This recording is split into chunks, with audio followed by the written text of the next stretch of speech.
Hello अस्सलाम वालेकुम। क्या हाल है? आप लोग सब ठीक हैं? उम्मीद है आप लोग सब खैरियत से होंगे।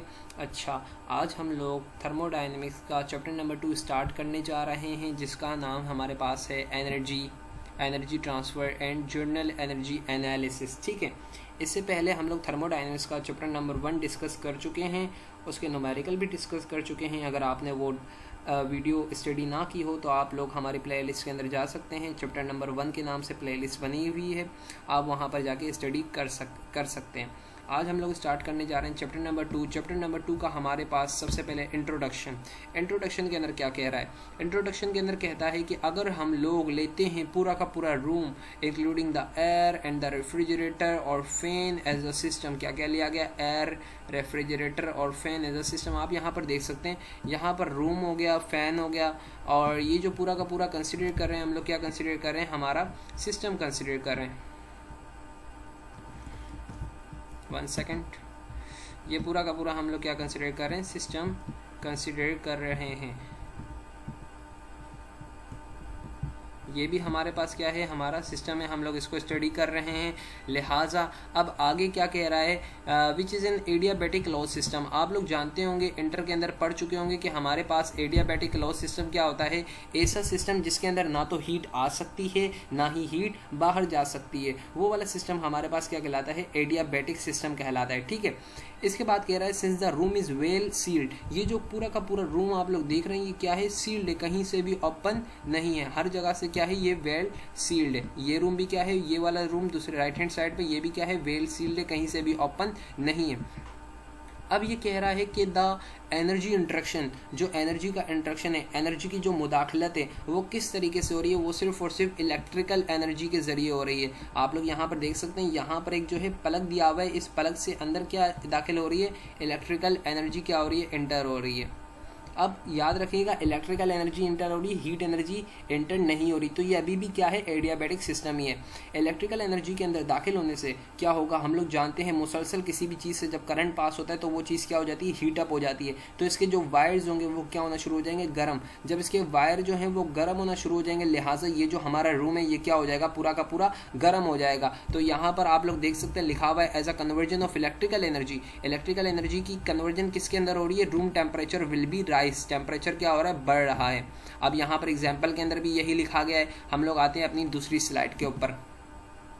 यहाँ पर क्या कह रहा है? एनर्जी जो है मुख्तलिफ किस्म के अंदर एग्जिस्ट करती है।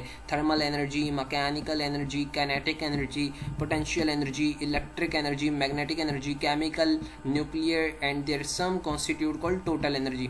आप लोग बखूबी जानते होंगे थर्मल एनर्जी क्या होती है। वो एनर्जी जो कि हीट से हासिल हो, मतलब कि जैसे कि लेट्स सपोज सन से जो एनर्जी हासिल हो रही है वो कौन सी है? थर्मल एनर्जी है। मैकेनिकल एनर्जी कौन सी होगी? पंखे की रोटेशन, मैकेनिकल एनर्जी। घड़ी का चलना, मैकेनिकल एनर्जी। मोटर की शाफ्ट का चलना, मैकेनिकल एनर्जी। काइनेटिक एनर्जी, जब कोई भी चीज़ हरकत में होती है, मोशन में होती है, तब उसके अंदर जो एनर्जी एग्जिस्ट करती है, काइनेटिक एनर्जी। दरिया का बहना, काइनेटिक एनर्जी। पोटेंशियल एनर्जी, जब कोई भी चीज़ हाइट कवर करती है, आप एलिवेटर के अंदर बैठे, एलिवेटर ऊपर जा रहा है, कौन सी एनर्जी गेन कर रहे हैं? Potential energy. Electrical energy, magnetic energy, ये क्या है? एनर्जी की मुख्तलिफ किस्म है। और थर्मोडायनेमिक्स किसको डील करता है? इन तमाम एनर्जी के चेंज को, कि भाई पहले एनर्जी क्या थी, बाद में एनर्जी क्या हो गई, तो ये क्या डील करेगा? थर्मोडायनेमिक्स। इसके बाद हम लोग बात करते हैं मैक्रोस्कोपिक और microscopic form of energy.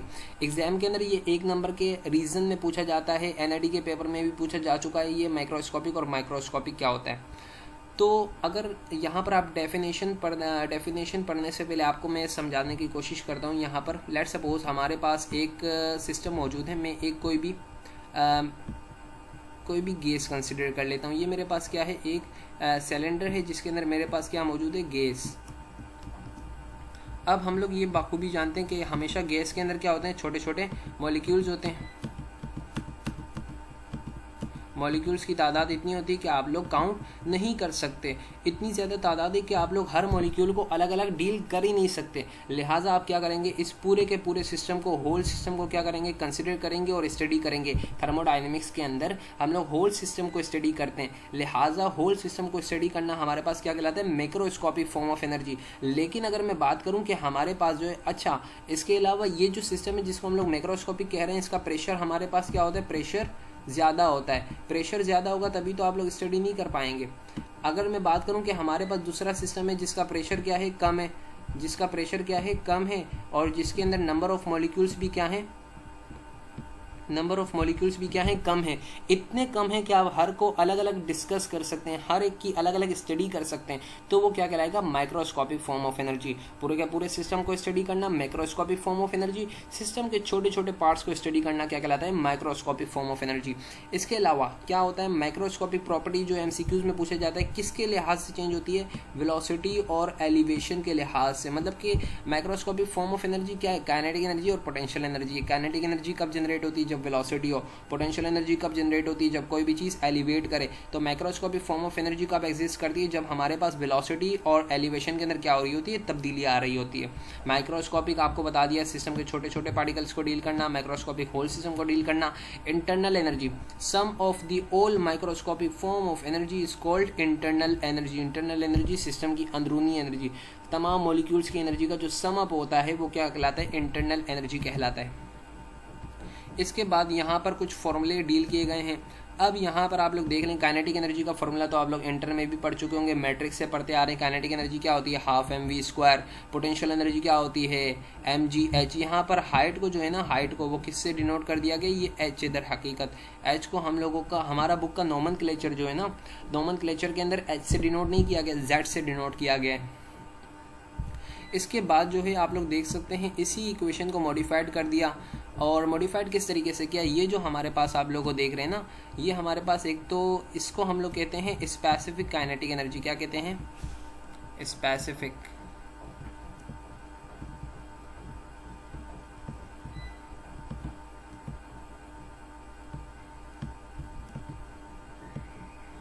Specific kinetic energy. और स्पेसिफिक काइनेटिक एनर्जी कोई भी प्रॉपर्टी ना, कोई भी प्रॉपर्टी स्पेसिफिक कब बनती है, जब उसको मास से डिवाइड कर देते हो।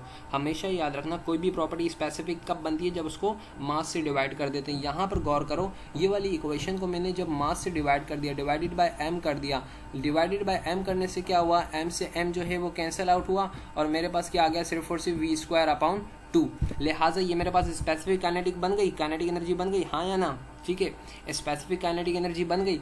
इसके बाद आप लोग एक और बात गौर करें, जो भी चीज़ स्पेसिफिक होती है ना, उसको डिनोट करने का तरीका क्या होता है, हम लोग स्मॉल अल्फाबेट के अंदर डिनोट करते हैं। काइनेटिक एनर्जी पहले कैपिटल में लिखा हुआ था, बाद में क्या हो गया, स्मॉल के अंदर आ गया, ठीक है। पोटेंशियल एनर्जी की भी यही कहानी है, पोटेंशियल एनर्जी पहले कैपिटल में लिखा था, बाद में स्मॉल में आ गया, और मास से क्या कर दिया, डिवाइड कर दिया। यहाँ पर भी मास से हम लोगों ने क्या कर दिया है, डिवाइड कर दिया है। तो हमारे पास क्या आ गया, सिर्फ और सिर्फ GZ आ गया। अब टोटल एनर्जी क्या होती है, टोटल एनर्जी हमारे पास इंटरनल एनर्जी, काइनेटिक एनर्जी और पोटेंशियल एनर्जी का क्या होती है, सम। इंटरनल एनर्जी को U से डिनोट करते हैं, ये हाफ mv² को हम लोग क्या होता है, काइनेटिक एनर्जी, और mgz पोटेंशियल एनर्जी। अब अगर मैं बोलूँगा स्पेसिफिक एनर्जी, मतलब कि एनर्जी पर यूनिट मास, तो पूरी की पूरी इक्वेशन को आपने किससे डिवाइड कर दिया, मास से डिवाइड कर दिया। यहाँ पर आ गया स्मॉल u, और ये हमारे पास क्या हो गया, v²/2, ये हमारे पास क्या हो गया, GZ, ठीक है।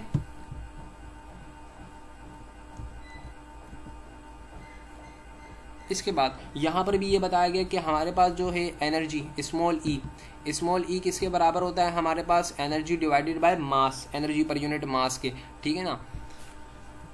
अब बात करते हैं energy flow rate. Energy flow rate दर हकीकत हमारे पास क्या है, एनर्जी फ्लो रेट हमारे पास होता है पावर। क्या होता है, पावर, ठीक है। एनर्जी फ्लो रेट, रेट का मतलब क्या होता है, रेट का मतलब होता है डिवाइडेड बाय टाइम। हम लोग जानते हैं डिवाइडेड बाय टाइम होता है। अब आप लोग है ना इसको ज़रा सेटिस्फाई करें।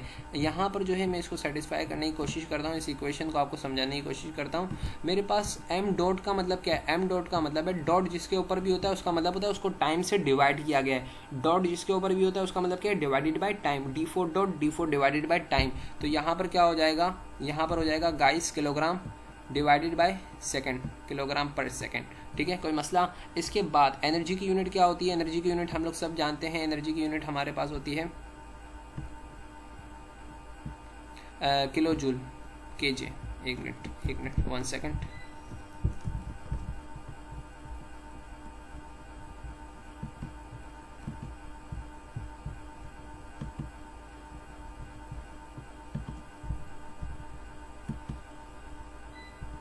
देखें यहाँ पर क्या होगा, हमारे पास दोबारा से स्टॉप हो गया था हमारा पीसी, दोबारा से एक मिनट सब्र कर जाएं। यहाँ पर हम लोग इस इक्वेशन को बराबर करके दिखा रहे थे आपको, तो ये मेरे पास क्या हो जाएगा, एनर्जी जो है, एनर्जी मैं जानता हूँ कि एम डॉट किसके बराबर है, किलोग्राम पर केजी पर सेकंड के, और एनर्जी किसके बराबर है, स्मॉल ई है, तो स्मॉल एनर्जी किसके बराबर होगा, किलोजूल पर केजी, किलोजूल पर केजी। ठीक है, यहाँ पर जो है केजी से केजी जो है कैंसल आउट हो जाएगा, तो मेरे पास क्या आ जाएगा, किलोजूल, ये बराबर हो जाएगी इक्वेशन किलोजूल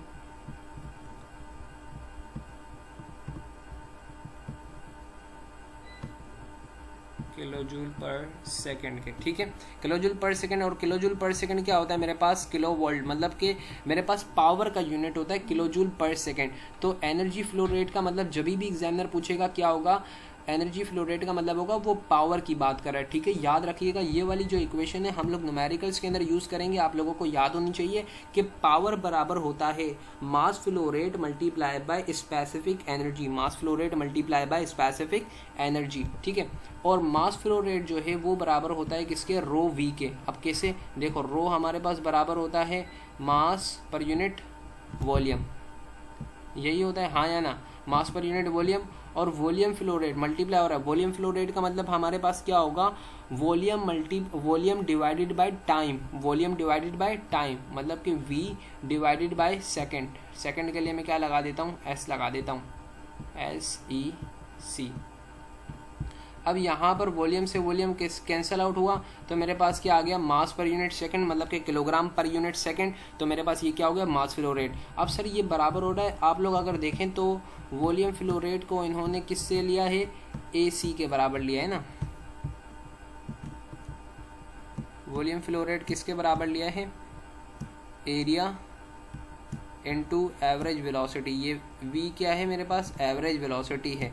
अब इसकी डायमेंशन को मैच कराएं, एरिया की डायमेंशन क्या होगी, एरिया का यूनिट क्या होगा, मीटर स्क्वायर, और वेलोसिटी का यूनिट क्या होता है, मीटर पर सेकंड। तो ये मेरे पास कंबाइंड यूनिट क्या बन गया, आप लोग देख सकते हैं, वॉल्यूम फ्लो रेट बन गया मीटर क्यूब, सॉरी एक मिनट 1 सेकेंड, मीटर क्यूब पर सेकंड। ठीक है, तो ये हमारे पास सेटिस्फाई हो गया। ये दो फॉर्मूले आप लोगों ने हमेशा याद रखने, पावर बराबर होता है मास flow rate multiply by specific energy, और मास फ्लो रेट बराबर होता है रो इनटू वॉल्यूम फ्लो रेट। रो मेरे पास क्या है, डेंसिटी, और वॉल्यूम फ्लो रेट किसके बराबर है, एरिया इनटू वेलोसिटी के। ये दो फॉर्मूले आप लोगों को याद हो गए तो समझ लें चैप्टर नंबर 2 के न्यूमेरिकल आप लोगों के लिए कोई मुश्किल नहीं है। ठीक है, ये दोनों फॉर्मूले आपको याद होने चाहिए। इसके बाद आ जाते हैं हम लोग सेंसिबल एनर्जी के। सेंसिबल एनर्जी क्या कहता है, सेंसिबल एनर्जी हमारे पास क्या होती है, the portion of internal energy of a system associated with the kinetic energy. Sensible energy दर हकीकत वो एनर्जी जो कि किसी भी सिस्टम का टेम्परेचर चेंज करने के लिए चाहिए होती है। लेट सपोज हमारे पास एक सिस्टम है ना, हमारे पास क्या मौजूद है, एक सिस्टम मौजूद है। सिस्टम का इनिशियल टेम्परेचर मेरे पास है लेट सपोज 5 डिग्री सेंटीग्रेड, और 5 डिग्री सेंटीग्रेड को मुझे क्या करना है, मुझे कन्वर्ट करना है 100 डिग्री सेंटीग्रेड के अंदर।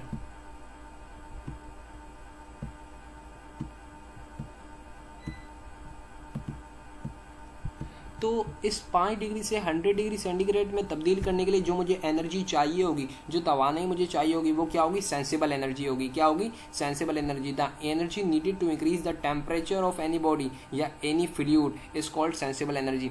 लेटेंट एनर्जी क्या होती है, हम लोग इंटर में भी पढ़ चुके हैं, वो एनर्जी जो कि फेस को चेंज करवाने के लिए चाहिए हो, किसी भी फेस को तब्दील करने के लिए। मतलब कि अगर मेरे पास लिक्विड फेस है, लिक्विड फेस को वेपर में कन्वर्ट करने के लिए जो एनर्जी चाहिए, लेटेंट एनर्जी। मेरे पास अगर सॉलिड फेस है, सॉलिड फेस को लिक्विड में कन्वर्ट करने के लिए जो एनर्जी चाहिए वो क्या कहलाती है, लेटेंट एनर्जी। और इन दोनों का sum, sensible energy plus latent energy का जो सम है वो मेरे पास क्या कहलाता है, थर्मल एनर्जी कहलाता है। ठीक है, थर्मल एनर्जी अगर पेपर में आता है क्या कहते हैं, तो आप लोग क्या बोलेंगे, the sum of sensible energy and latent energy is called thermal energy. इसके बाद नेक्स्ट स्लाइड के ऊपर आते हैं हमारे पास।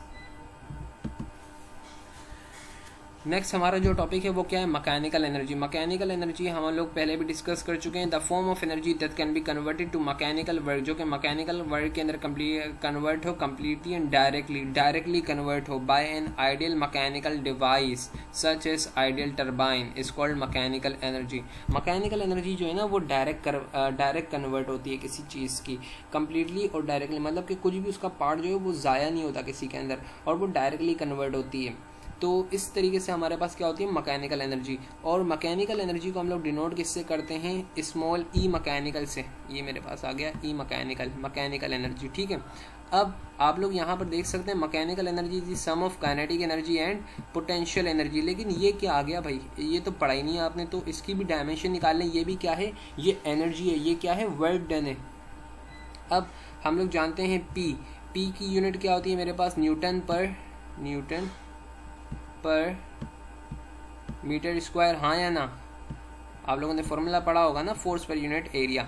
इसको आप लोग मल्टीप्लाई करा दें। रो की यूनिट क्या होती है, रो में जानता हूँ, रो होता है मास पर यूनिट वॉल्यूम, क्योंकि रो 1 अपाउंड के अंदर है तो क्या हो जाएगा वॉल्यूम पर यूनिट मास, और वॉल्यूम की यूनिट क्या होगी metre cube, M cube divided by volume divided by mass की यूनिट केजी।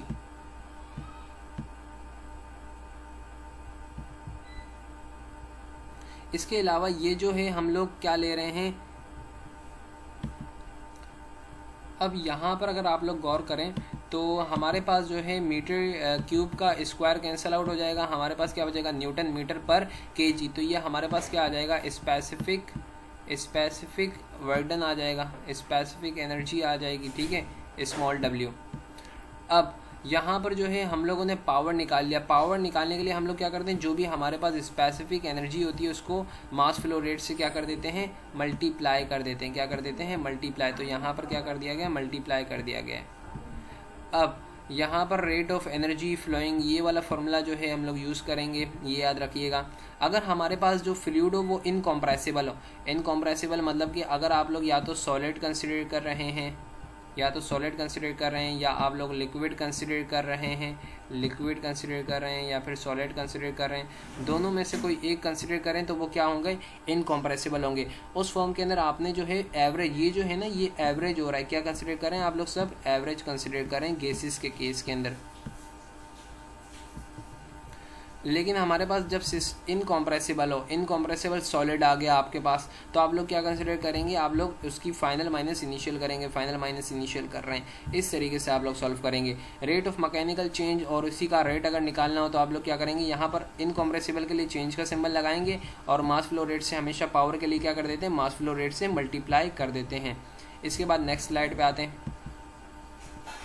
हमारे पास जो एनर्जी ट्रांसफ़र होती है वो 3 तरीक़ों से होती है, बाय हीट, बाय वर्क और बाय मास। 3 तरीके से हमारे पास, ये याद रखिएगा, ये एमसीक्यूज़ में पूछे जाने वाले सवालात हैं। हमारे पास जो एनर्जी ट्रांसफ़र होती है वो कितने तरीक़ों से होती है, तो हमारा जवाब क्या हो जाएगा, 3 तरीक़ों से होती है। ये कौन से सिस्टम की बात हो रही है, ये बात हो रही है ओपन सिस्टम की। कौन से सिस्टम की, ओपन सिस्टम।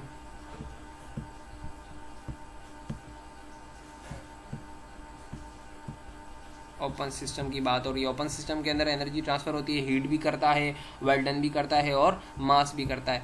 इसके बाद हम लोग आते हैं हीट हमारे पास क्या होती है, इंटर के अंदर हम लोग सेकेंड ईयर फिजिक्स के अंदर पहला टॉपिक हमारा जो है, पहला चैप्टर ही हीट के ऊपर है, और उसके अंदर हम लोग ये पढ़ते हैं फॉर्म ऑफ एनर्जी जो है वो ट्रैवल करती है due to the difference of temperature के डिफरेंस की वजह से। मतलब कि अगर आपके पास लेट सपोज,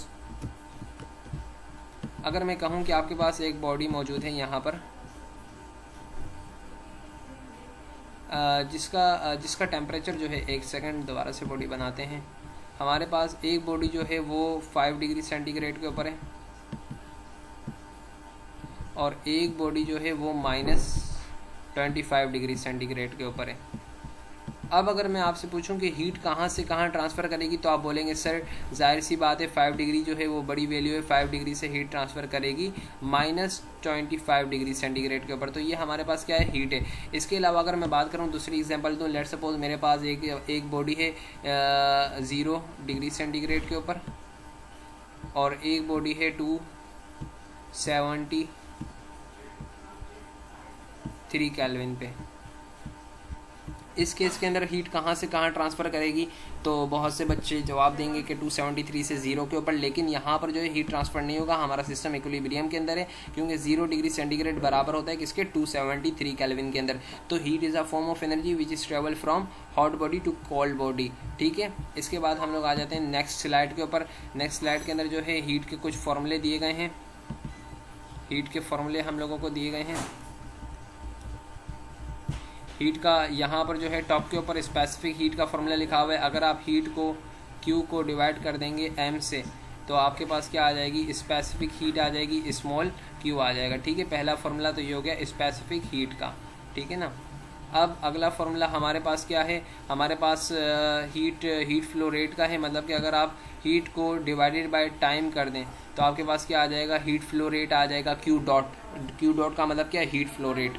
इसके बाद अगर आपके पास जो अमाउंट ऑफ हीट है वो फंक्शन की फॉर्म में दी हुई है, तो आप उसको क्या कर सकते हैं, इंटीग्रेट भी कर सकते हैं, क्योंकि हीट हमारे पास क्या है, हीट हमारे पास जो है पाथ फंक्शन है, पाथ के ऊपर डिपेंड करता है, तो हम लोग इसको क्या कर सकते हैं, इंटीग्रेट भी कर सकते हैं।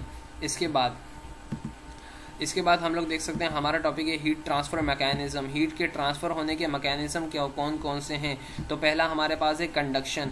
याद रखिएगा कंडक्शन की डेफिनेशन आपको बता रहा हूँ। कंडक्शन क्या होता है, हमारे पास जब मॉलिक्यूल्स आपस में कॉलिजन करके, जब कोई भी मॉलिक्यूल्स को हीटअप किया जाता है तो मॉलिक्यूल आपस में कॉलिजन करके एक दूसरे से हीट ट्रांसफ़र करते हैं, मॉलिक्यूल बाय मॉलिक्यूल जब हीट ट्रांसफ़र होती है, एक ने दूसरे को कोलाइड किया, दूसरे ने तीसरे को कोलाइड किया, इस तरीके से जो कॉलिजन होती है, हीट ट्रांसफ़र होती है, इस तरीके से उसको क्या बोलते हैं, कंडक्शन कहते हैं। क्या कहते हैं, कंडक्शन।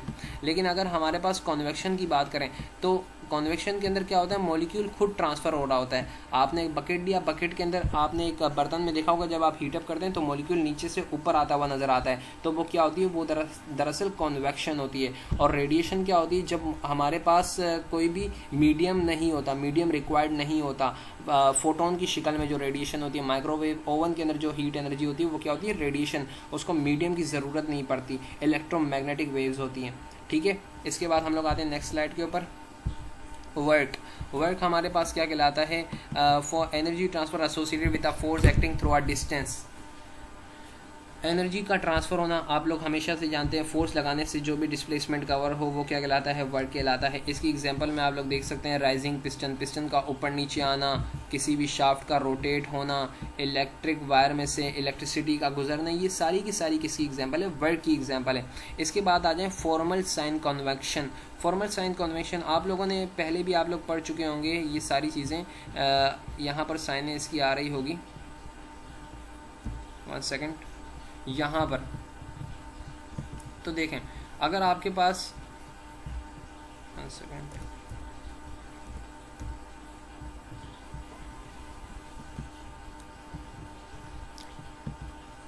अगर आप लोग यहाँ पर बात करें कि साइन ऑफ कन्वेंशन की, तो याद रखिएगा जब भी हमारे पास जो है वो क्यू इन होती है, हीट क्या होती है, एन होती है, तो हम लोग क्या कंसिडर करते हैं, किसी भी सिस्टम के अंदर हीट का एन होना पॉजिटिव, प्लस का सिंबल बना देते हैं, positive, heat into the system is positive. जब भी कोई भी हीट आउट होती है सिस्टम से, क्यू आउट को हम लोग क्या कंसिडर करते हैं, नेगेटिव,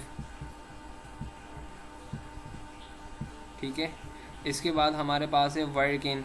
अगर हमारे पास वर्क इन हो रहा है तो हम लोग वर्क इन को क्या कंसिडर करते हैं, पॉजिटिव।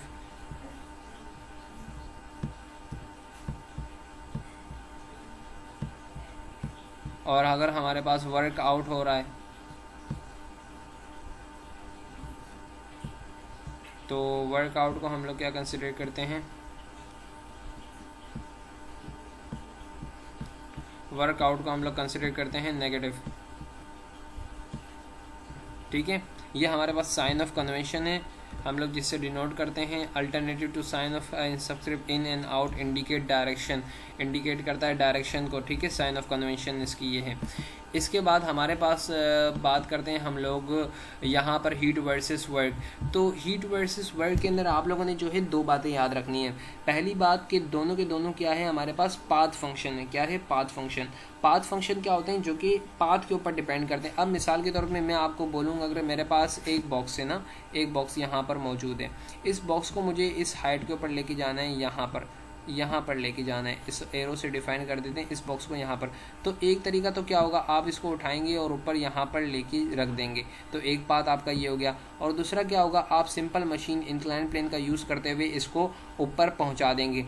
तो आप देख सकते हैं कि एक में आपको जो है वो ज़्यादा वर्क करना पड़ा और एक में कम वर्क करना पड़ा। यहाँ पर ग्राफ में भी देखें, एक हमारे पास यहाँ पर हमारे पास प्रॉपर्टी, यहाँ पर हमारे पास प्रॉपर्टी नंबर 1 थी, हमारी इनिशियल पोजीशन ये है, फाइनल हमारी 2 है। तो इसके दो तरीके, एक तो मैं ये वाला रास्ता फॉलो करूँ, ये वाला, और दूसरा मेरे पास क्या है, मैं ये वाला रास्ता फॉलो करूँ।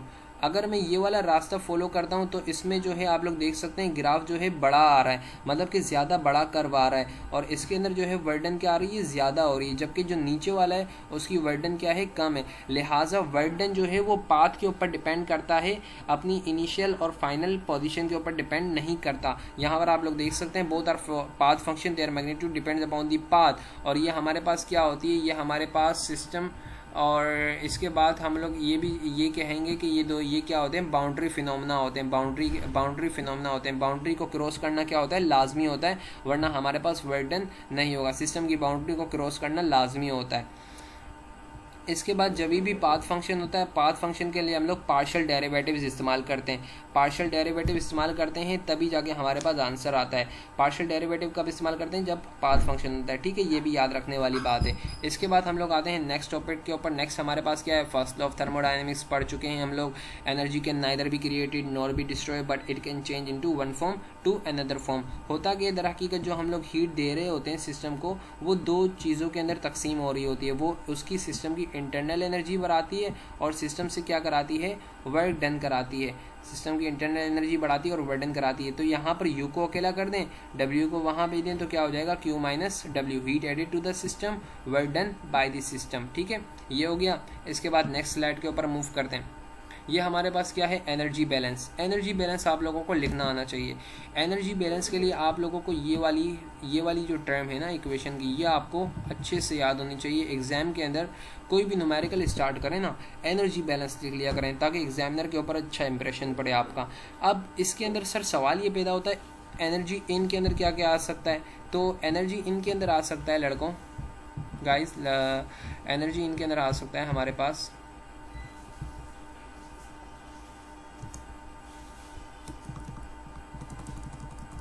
यहाँ पर हम लोग लिखने की कोशिश करते हैं।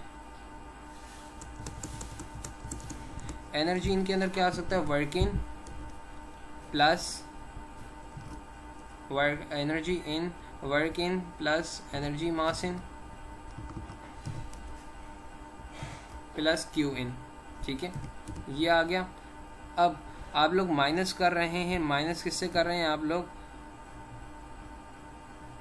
1 सेकेंड, माइनस आप लोग कर रहे हैं वर्कआउट प्लस एनर्जी मास आउट प्लस क्यू आउट। ठीक है, ये पूरी इक्वेशन को आप माइनस करें और ये पूरी की पूरी बराबर हो रही है change in total energy change. Total energy change क्या होता है हमारे पास, टोटल एनर्जी हमारे पास चेंज होता है internal energy plus kinetic energy और प्लस पोटेंशियल एनर्जी। यहाँ पर दिख नहीं पा रहा, लेकिन हमारे पास क्या होता है, internal energy, kinetic energy plus potential energy. Next slide के अंदर देखें ज़रा,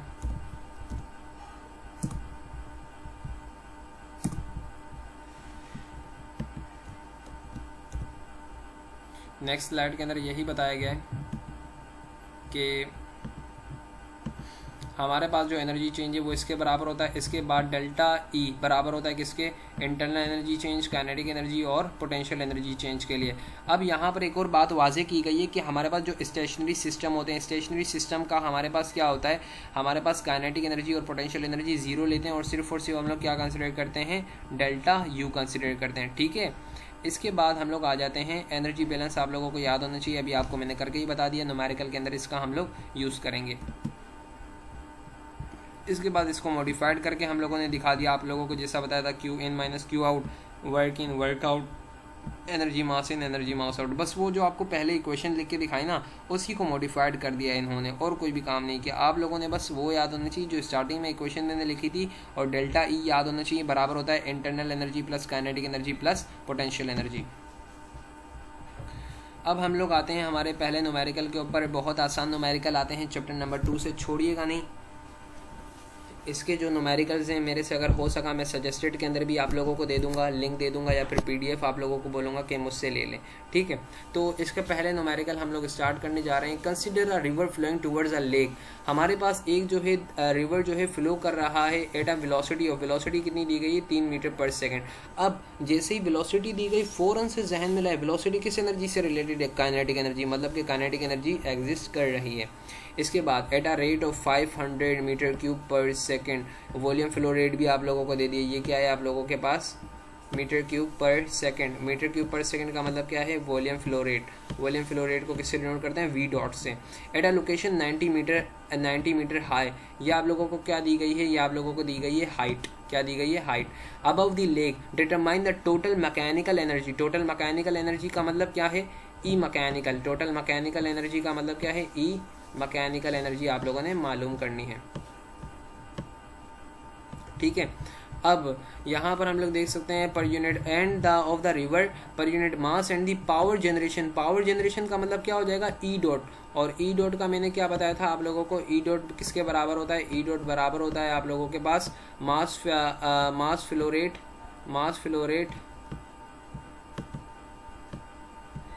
flow rate multiply by mechanical energy.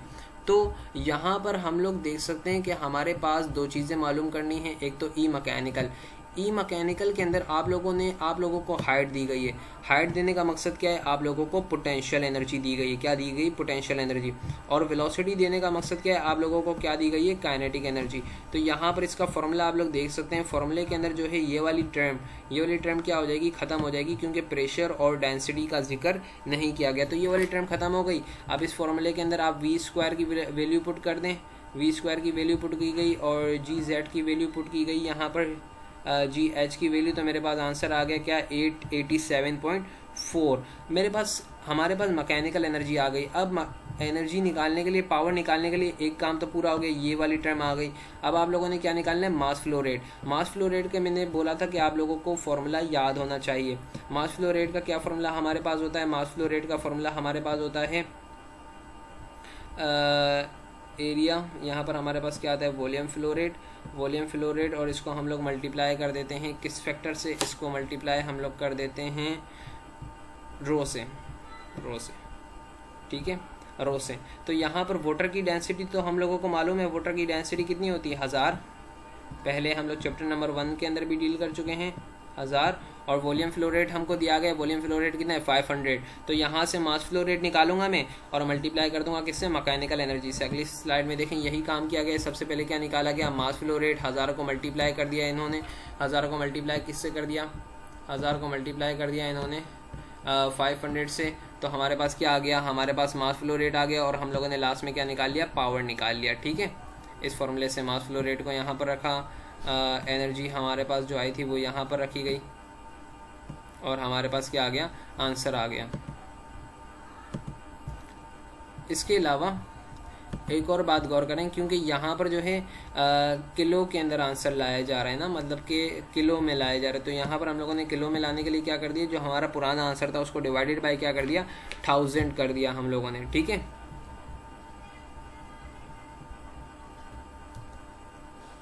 Next question के अंदर हमारे पास क्या कह रहा है, at a certain location wind is blowing steadily at a, ये हम लोगों को क्या दी गई है, वेलोसिटी दी गई है, वेलोसिटी, ठीक है। डिटरमाइन द वेलोसिटी दी गई है, इसका मतलब क्या दिया गया है, काइनेटिक एनर्जी, के काइनेटिक एनर्जी दे दी गई। डिटरमाइन दी मैकेनिकल एनर्जी मतलब कि ई मैकेनिकल ये मालूम करना है, of an air per unit mass and power generation मतलब कि कैपिटल ई डॉट मालूम करना है हम लोगों को। पावर को इससे डिनोट करते हैं हम लोग, ई डॉट, ठीक है, ये मालूम करना है हम लोगों को।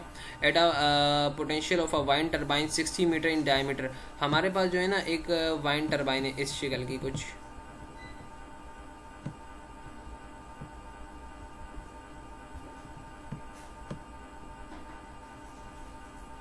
अब इसका जो डायमीटर है, डायमीटर ये जब घूमेगा तो पूरा सर्कल बनाएगा।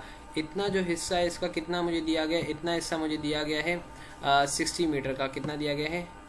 60 मीटर का। अब ये कह रहा है कि एयर जब इसके ऊपर घूम रही है ना, एयर इसके ऊपर स्ट्राइक कर रही है 10 मीटर पर सेकंड से, तो ये बताओ कि इसकी हमारे पास एनर्जी पर यूनिट मास क्या होगी और इसका पावर क्या होगा। तो एनर्जी पर यूनिट मास के लिए आप लोग देख सकते हैं सिर्फ वेलोसिटी दी गई है, हाइट तो कुछ भी नहीं दी गई, तो सिर्फ और सिर्फ एनर्जी किसके बराबर होगी? के ई के।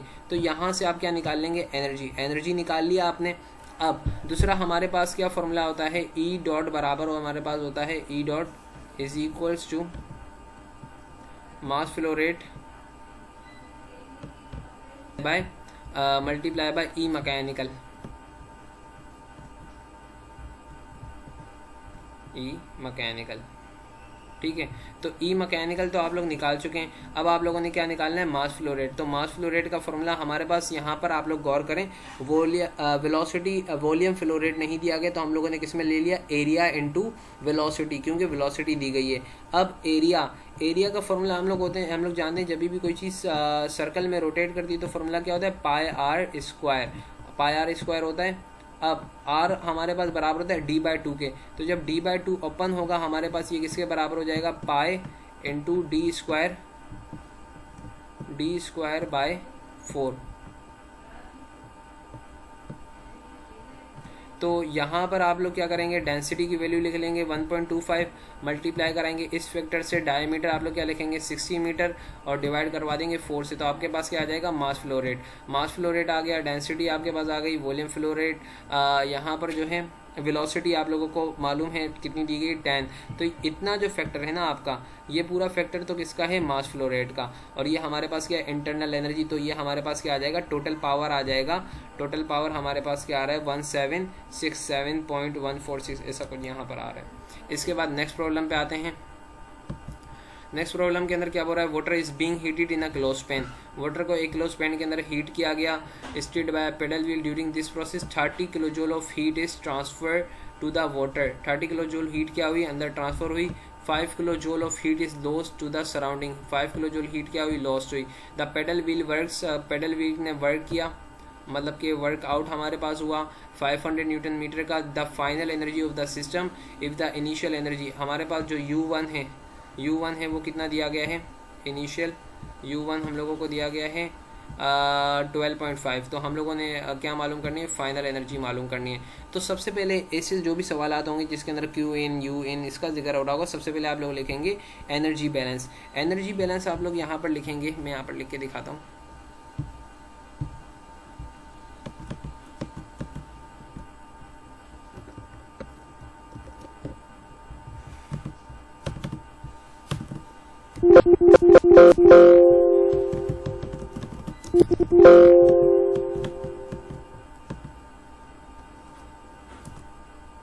एनर्जी बैलेंस आप लोग कैसे लिखेंगे? एनर्जी बैलेंस हमारे पास सबसे पहले होता है एनर्जी इन माइनस कैपिटल के अंदर energy in minus energy out.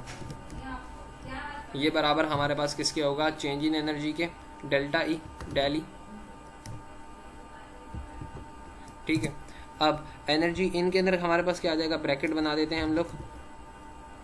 Energy in के अंदर हमारे पास आ जाएगा Q in plus work in plus energy mass in, ठीक है। ये हमारे पास सब्ट्रैक्शन होगी किसकी? ब्रैकेट बना देते हैं, Q out plus workout plus energy मास आउट। ये पूरा का पूरा आप लोगों के पास बराबर हो जाएगा सिर्फ और सिर्फ डेल्टा यू के, क्योंकि ये सिस्टम आपके पास क्या है? स्टेशनरी है, तो पूरा का पूरा बराबर हो जाएगा किसका? डेल यू के। अब यहाँ पर ये आप लोगों के पास आ गया।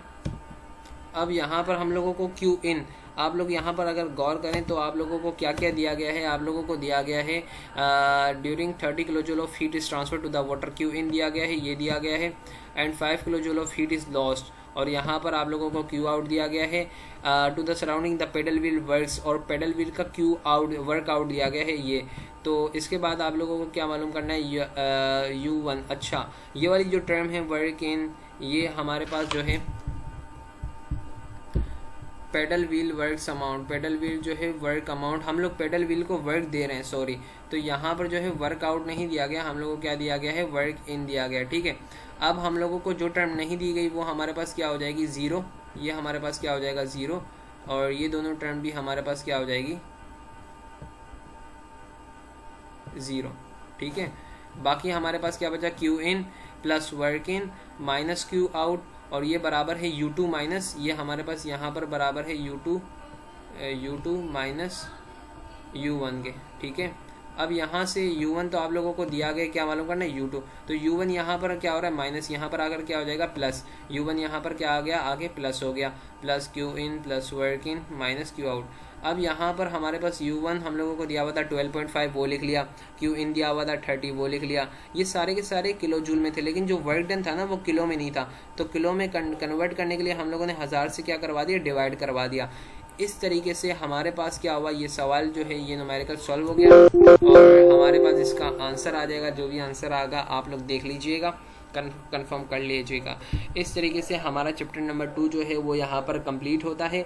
ये जो वीडियो बनाई गई ये मुकम्मल चैप्टर नंबर 1 के लिए बनाई गई, लिहाजा इसको आगे से आगे शेयर करें, इसको देखें, और इनमें से कोई भी टॉपिक समझ में नहीं आए तो कमेंट के अंदर आप उसका पूछ सकते हैं।